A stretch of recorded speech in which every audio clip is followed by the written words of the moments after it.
Hello every one. ഇന്നത്തെ ക്ലാസ്സിൽ ചർച്ച ചെയ്യുന്നത് 2024 പബ്ലിക് പരീക്ഷയുടെ തുല്യത +1 ഹിസ്റ്ററി ചോദ്യപേപ്പറാണ്. Let's begin.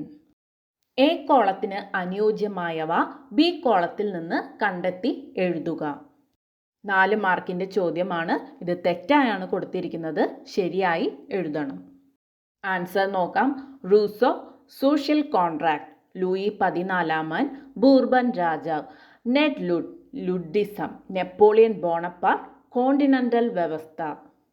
2 മുതൽ 7 വരെയുള്ള ചോദ്യങ്ങളിൽ ഏതെങ്കിലും 4 എണ്ണത്തിന് ഉത്തരം എഴുതുക. ഒരു സ്കോർ വീതം. ചോദ്യം നോക്കാം. ചുവടെ തന്നിരിക്കുന്നതിൽ മെസോപ്പൊട്ടേമിയം നഗരം ഏതാണ്? ഓപ്ഷൻസ്: കാർത്തേജ്, മാരി, അലക്സാൻഡ്രിയ, ആന്റിയോക്ക്. Answer: Mari. മാരിയാണ് മെസോപ്പൊട്ടേമിയൻ നഗരം.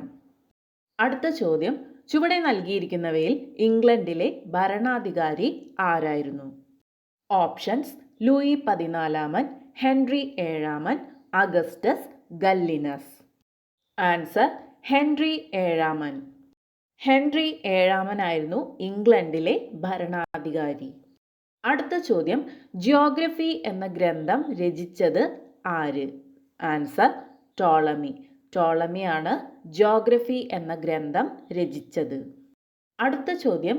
റഷ്യയിലെ ബോൾഷെവിക്കുകളുടെ നേതാവിനെ കണ്ടെത്തുക. Options: Lenin, Hitler, Mussolini, Tolstoy. Answer: Lenin. ലെനിനാണ് റഷ്യയിലെ ബോൾഷെവിക്കുകളുടെ നേതാവ്. അടുത്ത ചോദ്യം. ഫ്ലൈയിങ് ഷട്ടിൽ കണ്ടുപിടിച്ചത് ആര്? Answer: John Kay. John Kay ആണ് ഫ്ലൈയിങ് ഷട്ടിൽ കണ്ടുപിടിച്ചത്. അടുത്ത ചോദ്യം. ക്യൂപ്പു എന്ന കണക്കുകൂട്ടൽ സമ്പ്രദായവുമായി ബന്ധപ്പെട്ടിരിക്കുന്നത്?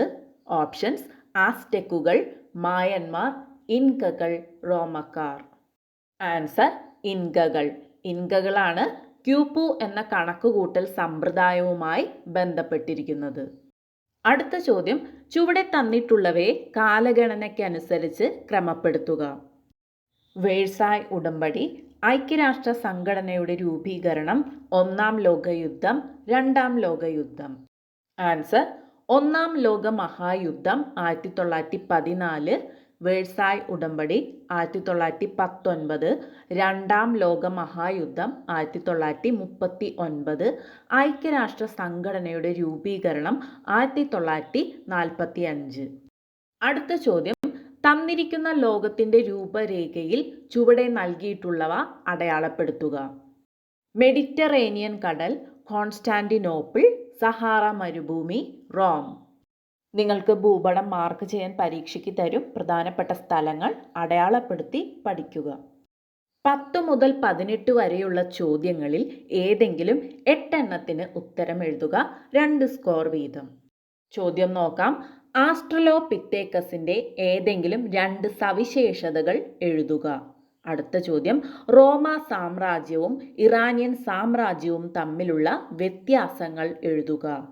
അടുത്ത ചോദ്യം. കുരിൽത്തായിയെക്കുറിച്ച് ഒരു കുറിപ്പ് എഴുതുക. അടുത്ത ചോദ്യം. 14-ാം നൂറ്റാണ്ടിൽ യൂറോപ്പിലുണ്ടായ പ്രതിസന്ധിക്കുള്ള ഏതെങ്കിലും 2 കാരണങ്ങൾ എഴുതുക. അടുത്ത ചോദ്യം. മാനവികത എന്നാൽ എന്ത്? അടുത്ത ചോദ്യം. ബോസ്റ്റൺ ടീ പാർട്ടിയെക്കുറിച്ച് ഒരു കുറിപ്പ് തയ്യാറാക്കുക. അടുത്ത ചോദ്യം. മായൻ സംസ്കാരത്തിൻ്റെ സവിശേഷതകൾ എഴുതുക. അടുത്ത ചോദ്യം. ഫ്രഞ്ച് വിപ്ലവവുമായി ബന്ധപ്പെട്ട ഏതെങ്കിലും 2 തത്വചിന്തകന്മാരുടെ പേരെഴുതുക. അടുത്ത ചോദ്യം. ജപ്പാനിൽ മെയ്ജി ഭരണം നടപ്പിലാക്കിയ വിദ്യാഭ്യാസ പരിഷ്കാരങ്ങൾ എഴുതുക.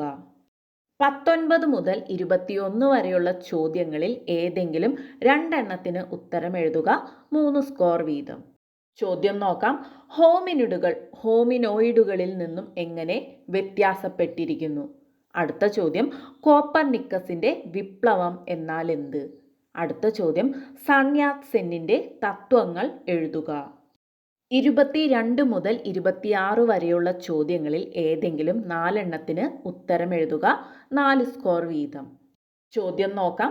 ഗണിതശാസ്ത്രം, കാലം കണക്കാക്കൽ എന്നീ മേഖലകളിൽ മെസോപ്പൊട്ടേമിയൻ ജനതയുടെ സംഭാവനകൾ വ്യക്തമാക്കുക. അടുത്ത ചോദ്യം അബ്ബാസിയ ഭരണത്തിൻ്റെ സവിശേഷതകൾ എഴുതുക. അടുത്ത ചോദ്യം ചെങ്കിസ് ഖാന്റെ സൈനിക സംവിധാനം വിശകലനം ചെയ്യുക. അടുത്ത ചോദ്യം നവോത്ഥാനം എന്നാൽ എന്ത്? ഏതെങ്കിലും 3 നവോത്ഥാന സാഹിത്യ കൃതികളുടെ പേരെഴുതുക. അടുത്ത ചോദ്യം റഷ്യൻ വിപ്ലവത്തിൻ്റെ വിവിധ കാരണങ്ങൾ എഴുതുക. 27 മുതൽ 29 വരെയുള്ള ചോദ്യങ്ങളിൽ ഏതെങ്കിലും 2 എണ്ണത്തിന് ഉത്തരം എഴുതുക. 5 സ്കോർ വീതം. ചോദ്യം നോക്കാം. പിൽക്കാല റോമ സാമ്രാജ്യത്തിൽ ഡയോക്ലീഷ്യനും കോൺസ്റ്റന്റൈനും നടപ്പാക്കിയ പരിഷ്കാരങ്ങൾ വ്യക്തമാക്കുക. അടുത്ത ചോദ്യം ഇൻക സംസ്കാരത്തിൻ്റെ സവിശേഷതകൾ വിശകലനം ചെയ്യുക. അടുത്ത ചോദ്യം വ്യവസായ വിപ്ലവം ഇംഗ്ലണ്ടിൽ ആരംഭിച്ചതെന്തുകൊണ്ട്? 30 മുതൽ 32 വരെയുള്ള ചോദ്യങ്ങളിൽ ഏതെങ്കിലും 2 എണ്ണത്തിന് ഉത്തരം എഴുതുക. 8 സ്കോർ വീതം. ചോദ്യം നോക്കാം. വിജ്ഞാനം, സംസ്കാരം എന്നീ മേഖലകളിൽ ഇസ്ലാമിൻ്റെ സംഭാവനകൾ വിവരിക്കുക. അടുത്ത ചോദ്യം 2ാം ലോക യുദ്ധത്തിൻ്റെ കാരണങ്ങളും ഫലങ്ങളും വിശദീകരിക്കുക. അടുത്ത ചോദ്യം മധ്യകാല യൂറോപ്പിലെ ഫ്യൂഡലിസത്തിൻ്റെ 3 ക്രമങ്ങളുടെ സവിശേഷതകൾ വിവരിക്കുക. ഇത്രയുമാണ് 2024 നടന്ന പൊതുപരീക്ഷയുടെ ചരിത്രം ചോദ്യപേപ്പർ. മറ്റൊരു ക്ലാസ്സുമായി വീണ്ടും കാണാം. Thank you.